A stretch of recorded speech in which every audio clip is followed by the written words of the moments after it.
Yeah, good evening from Nigeria. Uh, Good day to you. I don't know what time of the day it is, wherever you have joined us from. My name is Mary Ozuruonye Agholor, and it's so nice to welcome you all to tonight's edition of GYMHA Mind Matters talk show live on Facebook. And I am quite excited to connect with you. Thank you very much for joining us.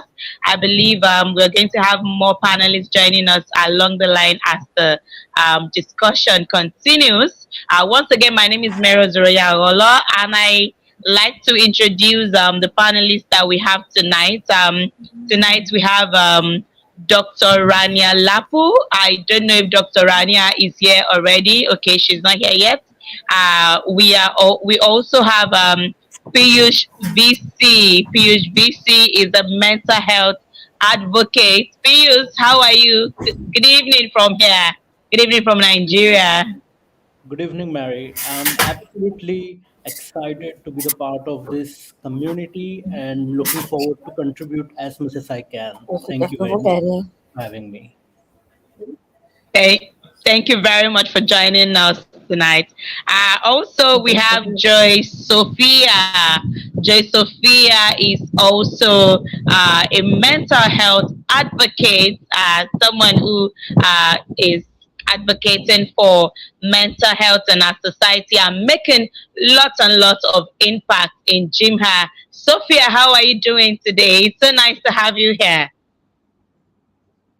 Thank you so much, Mary. How are you? I'm fine, and I'm so excited to be here today. Thank you for having me today. Thank you so much. You're welcome. It's always a pleasure. And also, we have Gina Muhaja, a community development and mental health advocate. She's also making a lot of impact in GYMHA and, of course, in the global space generally. It's so nice to have you, Gina. Gina, good evening from Nigeria. How are you doing today? Thank you so much, Mary, for the great introduction. I'm really excited to be here. It's morning in Melbourne right now. It's 5 a.m. So good morning, Wow. Wow. Okay, it's morning there. Wow. It's 7 p.m. here in Nigeria. everyone. Yes, it's amazing how we can, get connected throughout the world at this time. Yeah. So just It's telling it's you, it's in, it's it's indeed 11 amazing. p.m. in India right now, about to get midnight over here. Wow. It's midnight there in India. Sophia, where are you joining us from? Sophia? I'm joining from Rwanda, and we are at 8 p.m. now. Oh, okay. I should say Rwanda is about an hour ahead of us in Nigeria. So it's also evening there. It's amazing Yes, how we can connect. Yeah, it's amazing how we can connect from various part of the world and speak with one voice in GYMHA. And GYMHA has brought all of us together to speak with one voice in advocating for mental health. And amazingly, we just have Dr. Rania joining us. Dr. Rania Lapu is a global educator, and she's also a STEM instructor and a GYMHA Special Board Advisor. Dr. Rania, how are you doing today? Good evening from Nigeria. Greetings from Greece, from Athens to everyone. Thank you so much for the kind invitation. I'm really very happy to be part of the GYMHA family. And I wish GYMHA all the best for the future endeavors. They're doing incredible work in promoting mental health services, quality mental health events. And I'm very, very happy, very honored to be a part of this. Thank you very much. We are honored to have you, Dr. Rania. Where are you joining us from, and what time of the day is it right now? Actually, it's 8 p.m. here in Athens, in Greece. Okay, it's 8 p.m. So it's 1 hour ahead of us in Nigeria because it's 7 p.m. here. Exactly, exactly. All right. So tonight, today on GYMHA Mind Matters show, we are looking at a very important topic that concerns the youth, young people, students, and adolescents. And the topic is addressing innovative strategies for improving students' mental health. Innovative strategies for improving the mental health of students.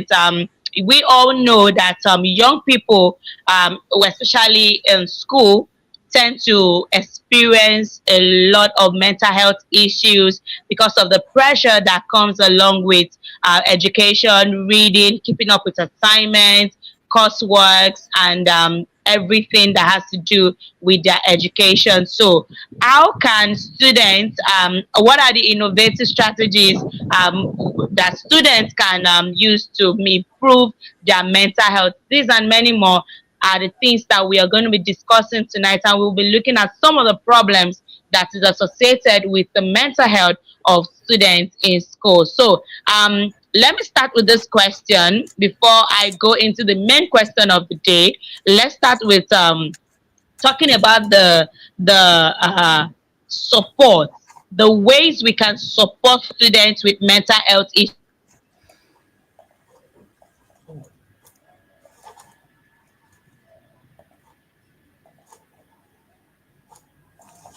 I think there should be some network issue from her side. Yes, yes, I think so. Okay. So we lost you for a moment, Mary. Okay. Okay, yes, yes. Can you hear me now? Can you hear me now? Perfect, perfect.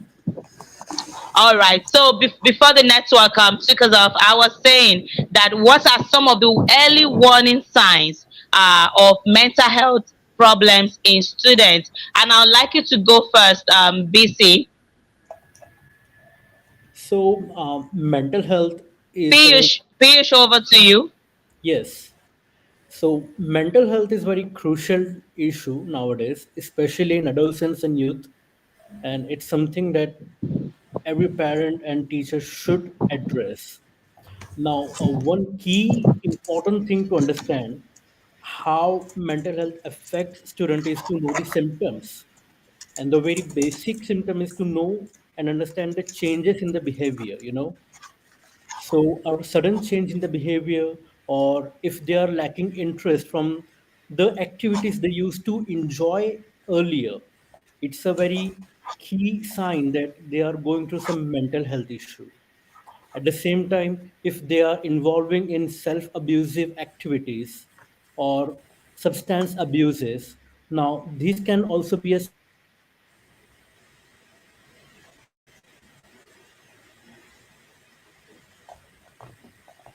not a space safe or a space that where we can they can open up about their mental strength. Kids usually don't understand their situation, that what they're going through, and they are completely blank about it. So it's our key responsibility, the responsibility of teachers, parents, and all the elders, that we should help them through this phase. It's very important. And that's why understanding the symptoms plays a crucial role in dealing with their mental health. Thank you very much, Piyush. Dr. Rania, would you like to say something Yes, about yes, that? Please do. You have the yes, floor. definitely. Yes, I would like to say that, human beings have a mind-body connection. This means our mental, physical, and social health affect each other. For students, mental health is important because it impacts how they learn and how they participate in school. So mental health affects their ability to learn, their academic achievement, their ability to build positive relationships, their physical health, and of course, stress management. So the benefits of good mental health in students could include productivity, could include higher self-esteem, self-confidence, positive contributions, positive connections, improved overall physical health, and of course, life satisfaction. Our main priority should be this. I want to say that I'm an educator, and I'm working here. I worked a lot with primary school students. So I can see that after the COVID pandemic, students are becoming more and more vulnerable to mental health disorders. And according to all research data, not only students and children, but also adults were suffering from these mental health disorders. Apart from this, here in Greece, in general in Europe, we have many cases of cyber challenges, the challenges of the cyber world that children were living. We have high rates of cyberbullying, a lot of cases of violence. Yesterday, we had a case here where one student raped the other. One student also used a knife attacked with a knife the other student and the director. Yes, everyday things like that. This has changed. It was not this way education in the past. We have seen big changes nowadays. Children are becoming more and more wild, and unfortunately, educators, teachers, and parents are not trained to cope with these situations because we are not psychologists. So special trainings, webinars would be very helpful like this that we are doing tonight. If parents are watching us, it's very, very useful because believe me that students are facing a lot of mental health issues at an early age, depression, anxiety, stress, and they internalize all their fear, anxiety because it's not easy to speak up. And it's not easy to make them feel, comfortable in order to express their feelings. You need to find the right ways to unlock them. So our main priority, the main challenge for educators now, it's not how to teach, how to design an effective lesson plan. And during the COVID pandemic, the great challenge, not how to design online learning plans. This is not a challenge.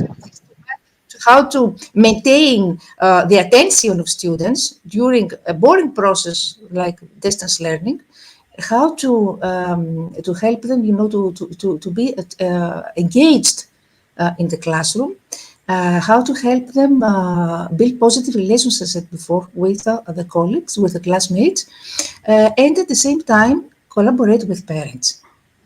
Very, very important. So it's a first Thank you priority very now. much. Should be integrated in the curriculum, school curriculum. Unfortunately, it's not integrated in the school curriculum, mental health disorders, but it should be. Now it's incorporated. Incorporated in the curriculum. Thank you very much, Rania, for that amazing contribution. And of course, Piyush, when Piyush was speaking earlier, you mentioned the fact that parents and teachers have to have a lot of responsibilities in helping to maintain the mental health of students. So that will lead me to my second question. I would like to throw this question to Gina. Gina, in what ways can parents and teachers support students with their mental health? I'm a student myself at the moment, and I Okay. agree with Ms. Rania and Yush, whatever they said about how students struggle with mental health and how important it is for students to focus on their mental health and well-being. So and I feel like students, they have to focus on this stuff. They have a because of the time that we live in right now, they have a lot of pressure, peer pressure, to stand out in social media. They have exposure to a lot of content in social media which might not always be good for them.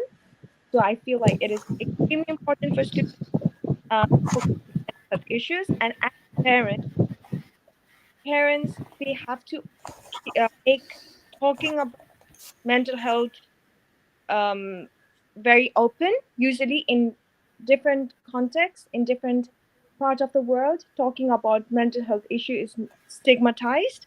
So uh, there should be a good relationship between parents and students and the children, where they can express, talk about coping mechanisms and what the person is going, how she's feeling, how he's feeling, and parents should be open to those things and should value the feelings of the child.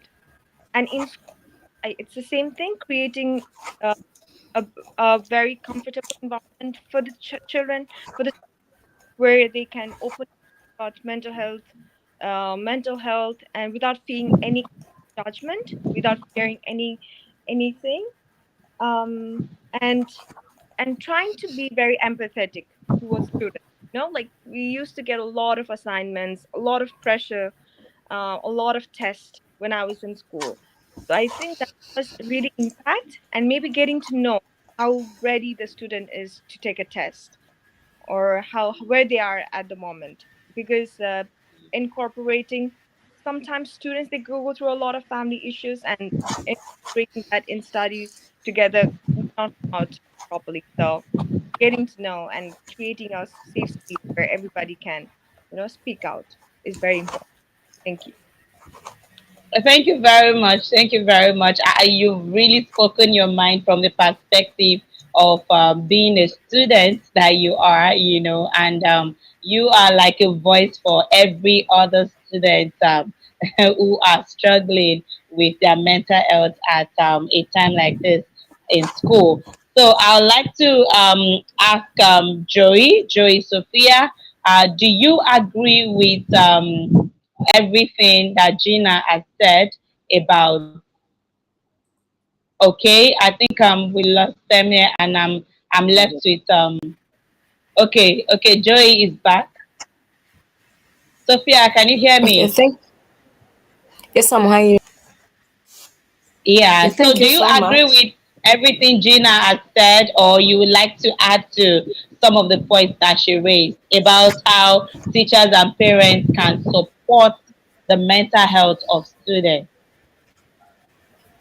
Okay, thank you so much, first of all.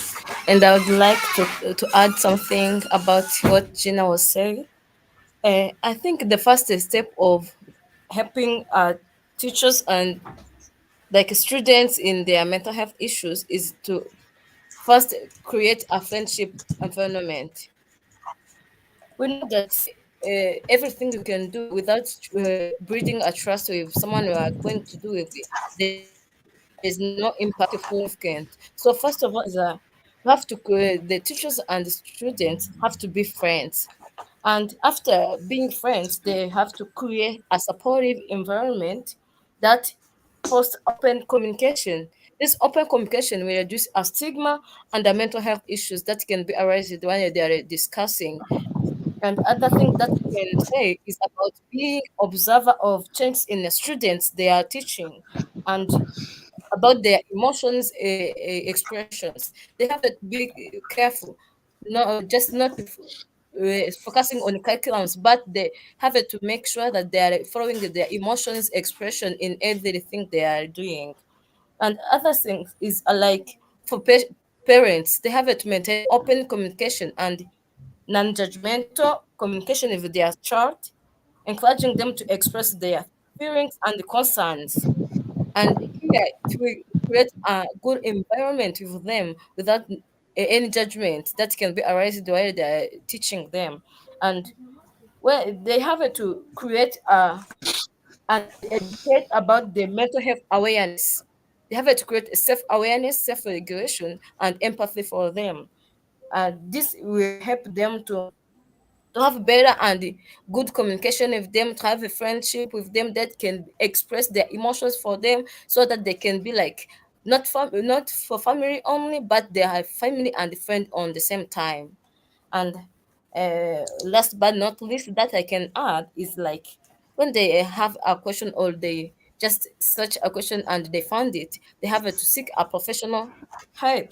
If they notice persistent signs of mental health issues in children, they have to seek a professional so that they can help them to identify and just looking into a box for knowing the cause, the root of the problem, so that they can be on the same route of life. Thank you so much. I think it's like seeing all the things in out of the box to make sure that they have noticed everything the children they can show. Thank you so much. Thank you very much, Gina. Thank you so much. Piyush, I'm coming back to you now. I'm Sure. coming back to you because I want you to address one of some of the things that Gina mentioned. You know, she mentioned something that really struck me and I love so much. A very important point that one of the ways teachers and parents can support the mental health of students is by first creating friendship and building trust. Creating friendship and building trust.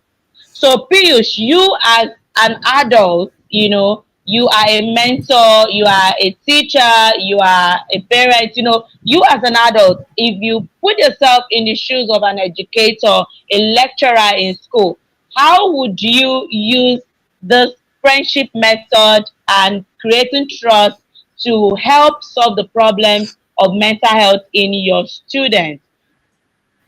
So I completely agree with Gina, what she said, that we need to create a safe space where students can be open as much as they can. And that's only possible when we provide them a level of friendship. So there shouldn't be a limitation between an adult and a child. In fact, they should be having a safe space. Now, while incorporating these methods, if I'm an educator myself, I would strongly help them practice and incorporate some physical activities, taking part in sports and some cultural activities. I would strongly suggest them to participate in some healthy habits like music, art, sketches. So these are the ways through which they can open up. This will create a bridge, form a bridge between an adult and child. Now, this is how we can help them understand themselves, plus make ensure them that they are having a safe space around their adults. It can be a teacher, it can be the parents or an elder brother or sister. The important is to provide the safe space. So definitely, I totally agree with Gina. Friendship strongly impacts the relationship between a child and an adult. So yes. Thank you very much, Piyush. That's amazing. Thank you for that very educative point that you've raised there. And I'm sure teachers, parents who are watching this episode are learning something from this. So I'll be coming back to Dr. Rania now. She is the educator here in the house, and she has wealth of experience, you know, for years, and I'm sure she can say a whole lot about this. But Dr. Rania, I would like you to tell us if there are some resources available for students with mental health issues. So, what are some of the resources available to students who are struggling with their mental health? Where would you recommend them to get some resources that can help them?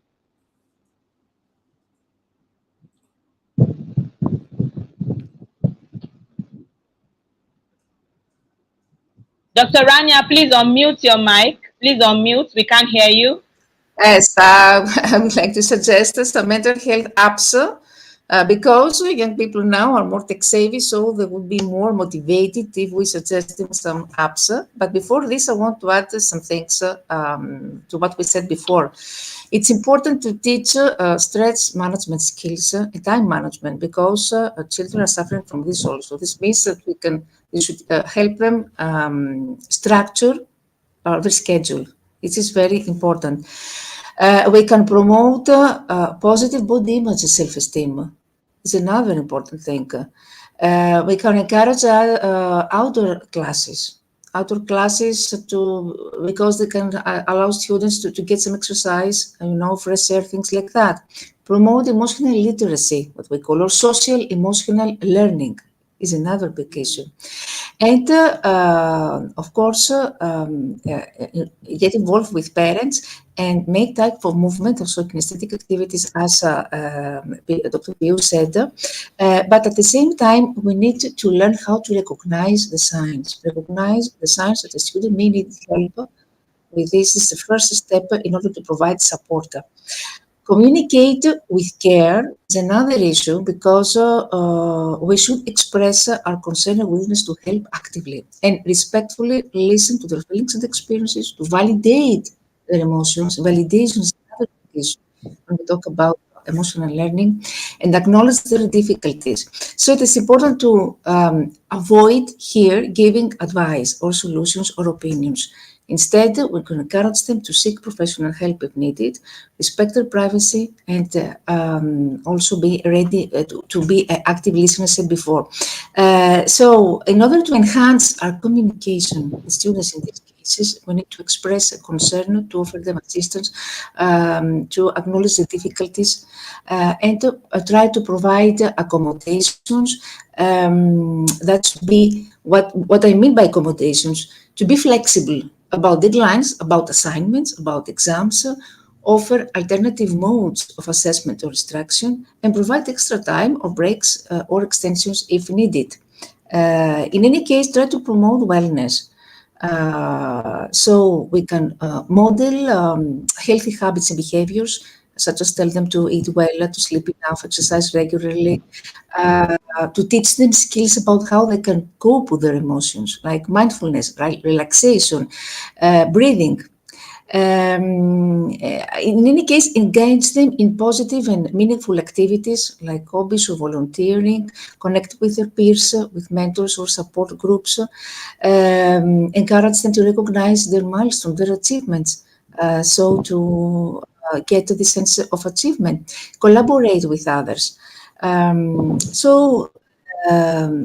These are some of my important strategies that we can use, teachers and parents, in order to help students.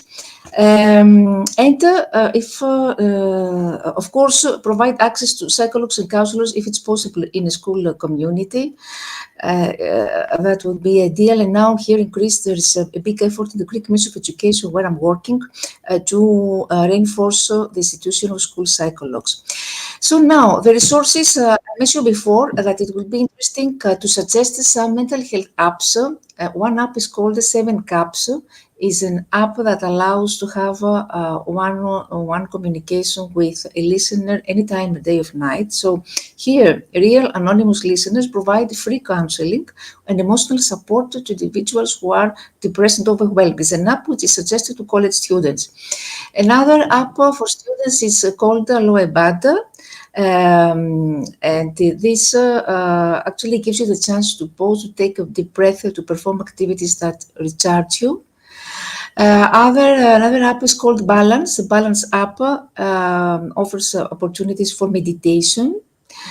So every day you are asked specific questions about how you meditate, the goals you set, and the challenges that you may face. Another one is called Breathe to Relax. Is another free app that you can use to communicate with mental health professionals.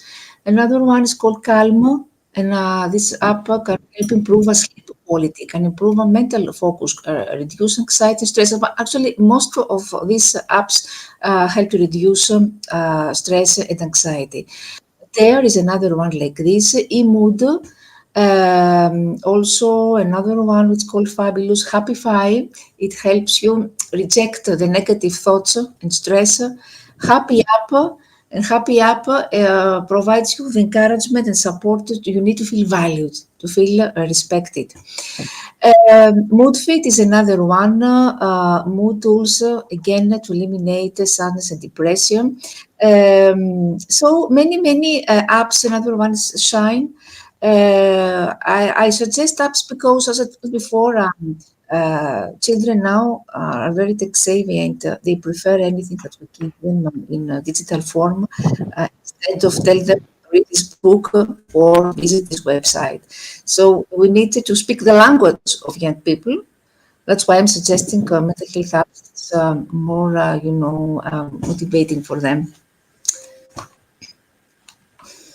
Thank you very much, Dr. Rania. I must really commend you. You mentioned quite a number of apps that can be a very useful resource for students to help maintain their mental health. Please, can you quickly run through the list of those apps again? Just mention them again, just so students who are watching this episode can take notes, just quickly in a few And seconds. 7 Caps, Aloe Bada, Balance, Breathe to Balance. Relax, Calm, Okay. another one, Imoods. Another one is Happify, Happy Up, Okay. Mood Fit, Okay. Mood Mission, Mood Tools, Rectify is another one. Shine helps you to remain calm. Talk Mm, Space, you can talk space. It helps you to speak with a mental health professional. That's very important. mm. Worry Watch. There are many, many. I can send you the list later Okay. also. Okay. Also, under. That would really be nice. That would really be nice. So that it can be available for people to access the list on GYMHA platform. And of course, being a part of GYMHA is one of the things you can actually do to maintain your mental health. As a student, you can volunteer with GYMHA. You can join the support group. GYMHA is like a support group for you. You know, there are so many capacities that you can actually be part of in GYMHA that would help you to maintain your mental health. So GYMHA is also what I would call a resource for students to help them maintain their mental health. So now I'm going back to Gina and Joey now. So Joey, Sophia, let's go back. Let's come to the main question of the day, which is our main topic: the innovative strategies for improving students' mental health. So after talking about all these problems and some of the things that parents and teachers can do, the resources that are available for students to maintain their mental health. So now let's talk about the innovative strategies. So what are the other innovative strategies that would help to improve the mental health of students? And every panelist is going to be answering this golden question. So every one of us are going to contribute to the answers to this question. So I'm going to start with Joy Sophia. Over to you, Sophia. Okay, thank you so much for this great question. And I would like to answer this question with many happies. So first, I say mindful and meditation practice. It is an important and innovative strategy that the student can use nowadays because it regularly help their students manage stress, improve their focus, and build emotional resilience, like yoga class and etc. These meditation and mindful like relaxation techniques can help students in mental health well-being because it's not only for those students who have a stress, but also for those who have ability to maintain their mental health overall. Another strategy is like creating a peer support group programs. This like where trained students can offer support and guidance to their peers facing mental health challenge. They have to make like create peer network support so they can discuss about the mental health challenge, and they can like improving their knowledge and skills about mental health practice. Another is like education about their emotional intelligence. It's like to teach students about self-awareness, self-regulation, empathy, and this help to manage the emotions and build a healthy relationship. This help the student to know their mental health, where it is, like knowing what they know about the mental health, and this improve the expression of their emotion in their daily life with knowing who and the way to talk about their emotions. And other thing that I can say, it's like physical activities and recreation. Is like fitting programs that reduce stress, boost mood, and improve overall mental health. We know that exercises help to reduce our stress and boost our moods. So this can help our students in their daily life and their mental health.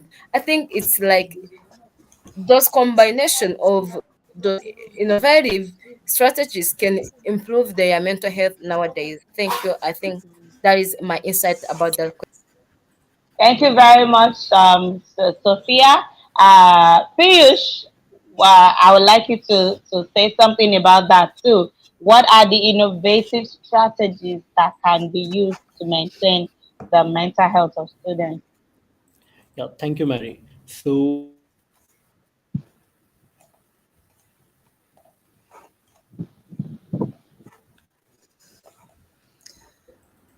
students, where they spend their time, see, we can say that the major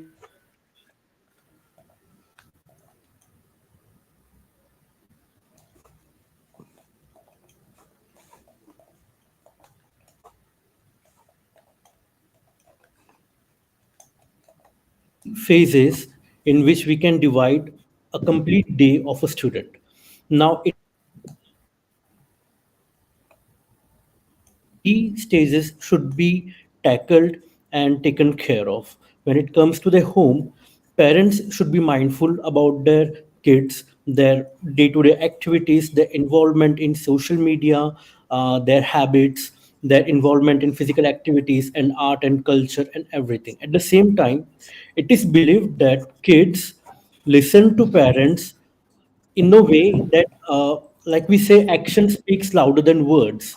So if I have a True. kid, yeah, if I have a kid, if I ask him to do something, there are chances he or she won't do it. But if I if I set an example by myself, there are chances that he or she will definitely follow it. So when it comes to kids, parents should be mindful of their own habits, their own involvement into social media. Are they really active physically? Are they practicing exercise, yoga? Just not forcing the kids or students to practice healthy habits, but themselves practicing non-healthy habits makes no sense. So parents should be mindful about their lifestyle as well when they are focused on enlightening their kids' lifestyle. The same way, teachers are play really important role the same way. I have worked with several schools in my city, and I can share the statistics that before we incorporated physical activities like regular participation in yoga, the academic result was half by 50%. But for around 3 months, we strongly suggested that every kid should participate in yoga and meditation. So when they are practicing meditation at least 3 days a week, there was around 70% increase in an academic result. So this clearly shows that when students practice mindful activities, it not only helps them perform well in their academics, but as well in their personal life as well.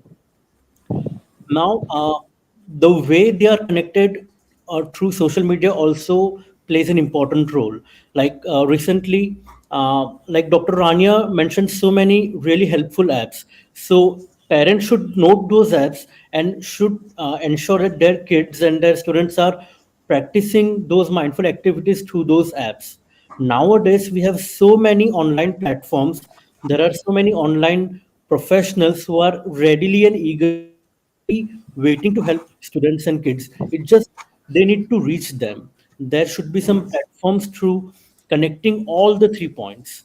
So I would strongly suggest that not only school, not only parent, but all the 3 points should be taken care of when we are dealing with mental health in students.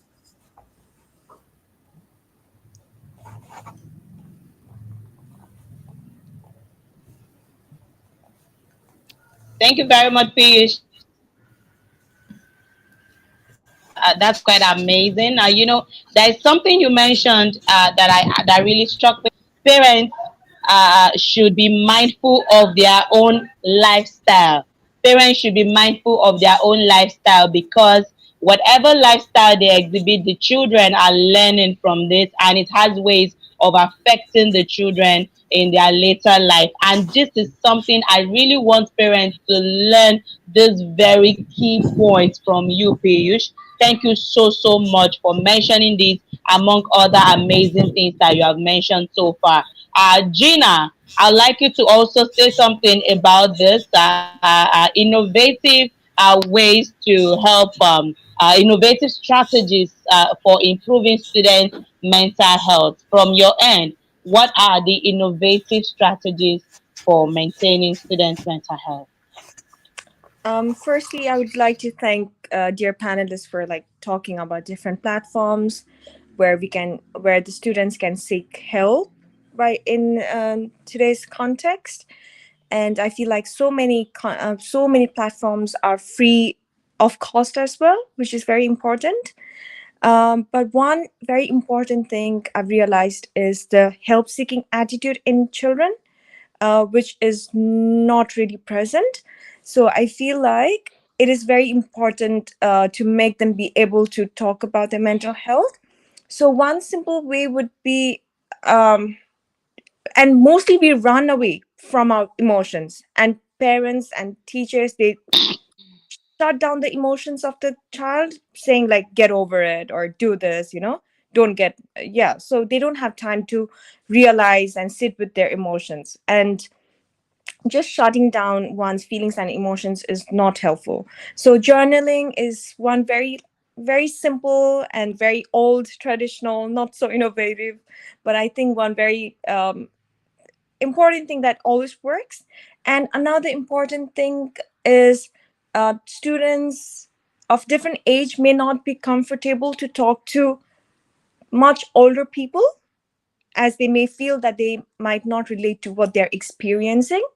So one innovative idea would be having a peer counselor. So students of similar ages getting trained by counselors to be a peer counselor. And then they counsel the similar age group people, because now the person who's going through different experiences can openly talk to someone who is their age, and they might feel relatable, and then they might feel like they are more empathetic and more understanding to their experiences. Yeah. And other than that, yes, getting engaged in very productive activities, like Dr. Pedersen says, um, starting with your room, start cleaning first, clean your area, clean your house. So maybe small steps like that would be very helpful. Thank you. That's quite amazing, and of course, start from your home. That's like saying charity begins from home, right? And the point you mentioned about the seeking help seeking people. Young people don't they learn to bottle up their emotions. They don't seek help when they need to. They don't talk about what they are going through. They don't talk about their problems, probably because the adults around them are not giving them that safe space to be able to talk about what they are going through. And because of that, they bottle up all the emotions, they bottle up all the problems, and it comes back to haunt them because it has ripple effects along the line. So thank you very much, Gina, for that amazing point that you have raised so far. So I think who has not spoken about this question? Who has not answered this question in this panel? Okay, Dr. Rania. Dr. Rania, I have not come to you, Yes. right? So, Dr. Rania, it's over to you now. You have not spoken. So, it's your turn now. And you know you are the educator here in this panel. So, what are the innovative strategies? I keep haunting you with that, with the fact that you are an Yes, yes. educator. It's my favorite So, session Dr. today. Rania, what are the innovative Yes, strategies? yes, yes. I want to share something very innovative, and this has to do with gamification and digital storytelling. They're very, very trendy here in Europe.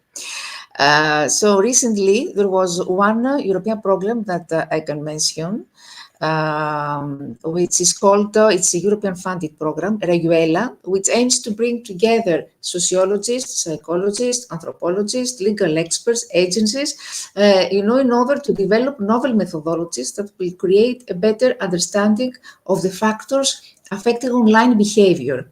So what is happening here? Imagine a game with it's like a video game. And there are questions like, what would you do if you were attacked So what would you do? According to the reply to the response of its user, there is a different piste. And at the end, the game gives you a diagnostic profile. And finally, no, there is a liberation, a catharsis.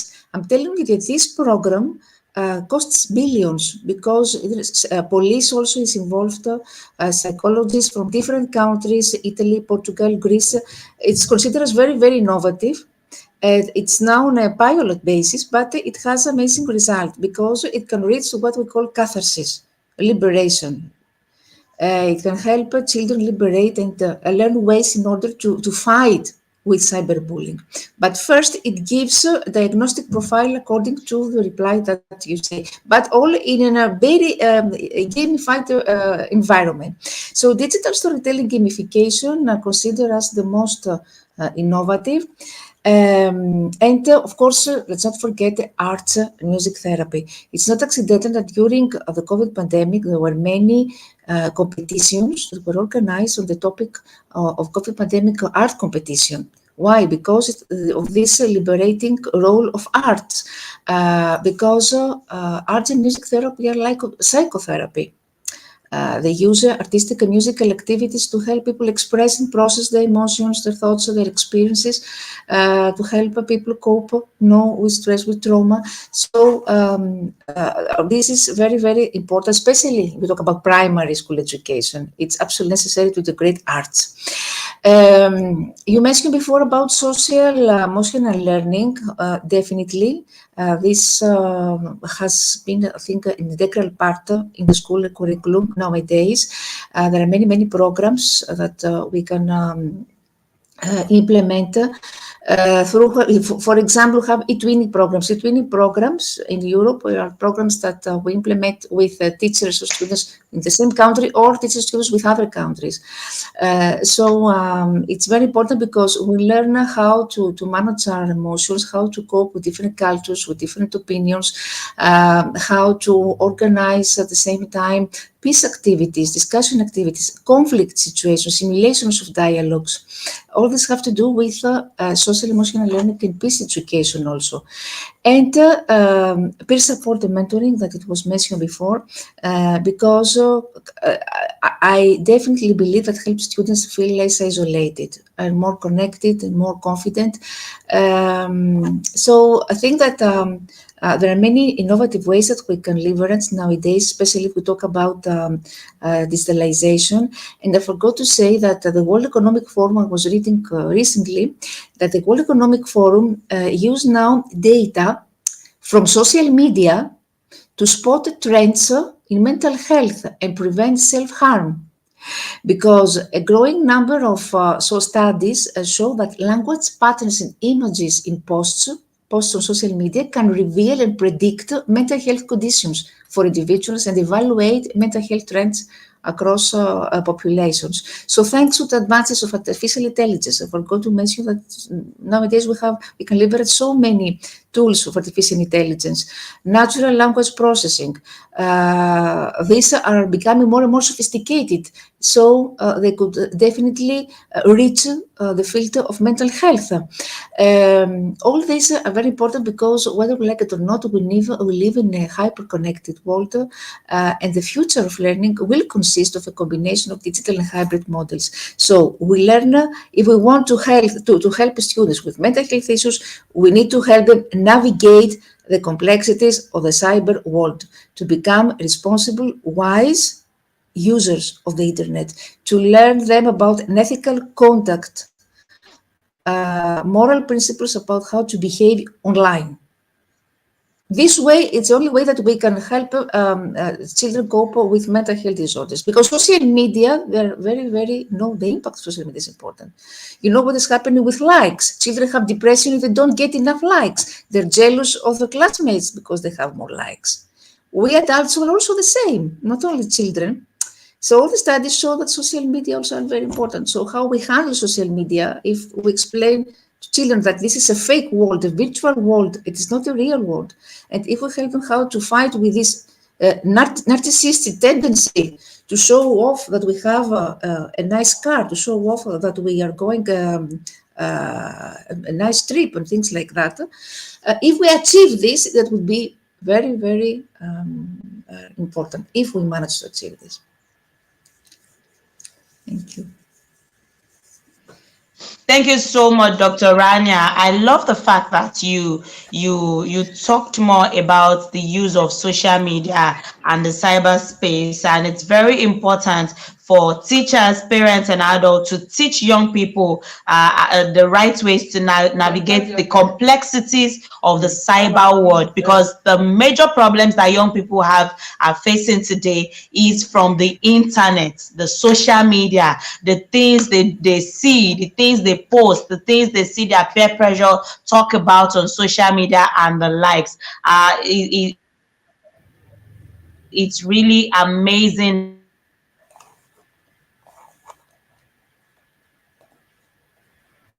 that knowledgeable panelists on the possible, but I won't let you go until you give your last word to young people who are experiencing one or two kinds of mental health issues right now. You know, there are a lot of them out there. Some of them are watching us, some of them have family members who are watching us. So I'd like you to say your last word of advice, just few words, just few words in few seconds, no long talks because we don't have time anymore. So Piyush, over to you. What's your last word of advice to young people right now who is in the middle of the problem of mental health? Thank you. So, to end this, I would only say that whoever is going through any of the mental health issue or mental health crisis, even if you're going through depression, you're having anxiety attacks, or just you are aimless or have no idea of what you're doing or where are you, just know that you are not alone. There are people around you who are eagerly waiting to support you. Go to your parents, go to your friends, elder siblings, or just talk to your teacher. Or if at all you are not familiar or not finding that space, talk to some professional. Just know that you are not alone in this game, okay? And never ever give up. That's the word. That's the word from Peyush. You are not alone. You are not alone. Thank you very much, Peyush, for that. You are not alone. So if you're going through any kind of mental health issue right now, just know that you are not alone. Gina, what's the last word for someone out there who is going through a mental health crisis? Firstly, I would say don't be scared to get help. Gina, And are you there? yes, I'm here. Can you hear me? Okay. Yeah. Can you hear me now? Yes, please, please. Yeah. Shoot, yeah. Say Yes, please. Loud and clear. I would say you're yeah, like Piyush said, you're not alone and don't be scared to get help if you need it. And another thing would be one step at a time. So we speed try to speed up the healing process, but healing is a continuous journey and it takes a lot of time and effort and energy. So one step at a time. So you'll get there. That would be it. Thank you. Thank you. Thank you. Thank you. One step at a time. Don't be scared to seek help if you need it. Thank you so much, Gina. Thank you for that amazing advice. Sophia is back with us. Sophia, what's the last word of advice to a young person who is experiencing mental health issues? Just few words, please.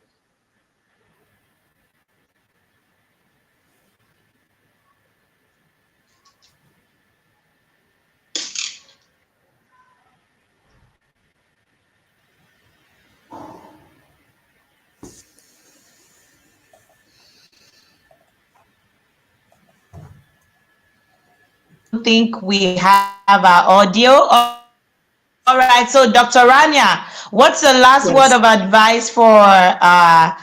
a young person going through mental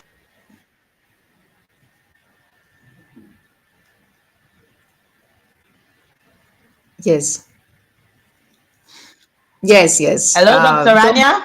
Yes, exactly. Yes, yes. Don't be afraid to share any mental health issue you have.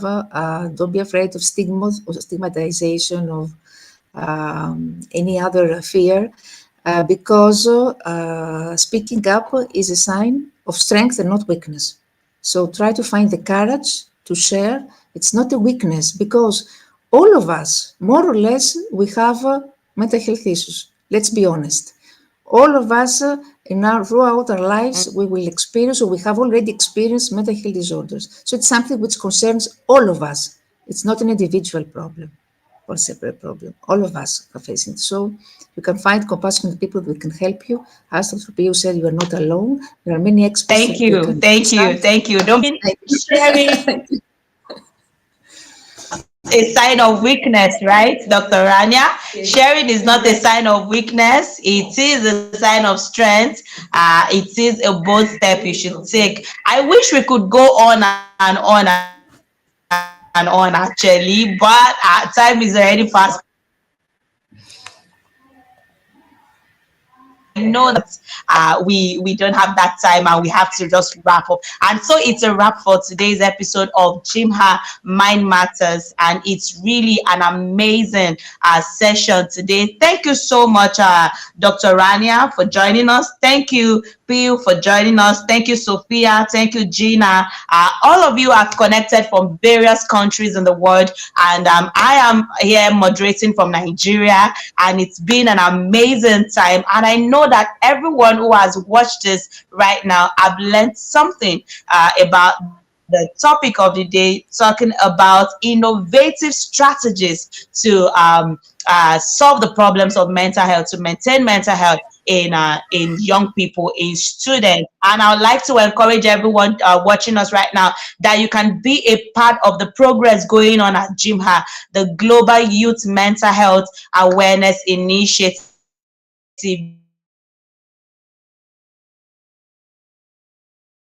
Be on Facebook, Instagram, and of course, you can check our website on how you can be a volunteer with GYMHA, so that we all can join hands together and put our effort together to advocate for mental health in the world, to build a better place. Once again, my name is Mary Ozuruonye Agholor, your moderator for tonight. Until I come your way again in the next episode, bye for now. Thank you very much, guys. Bye, and have a wonderful evening.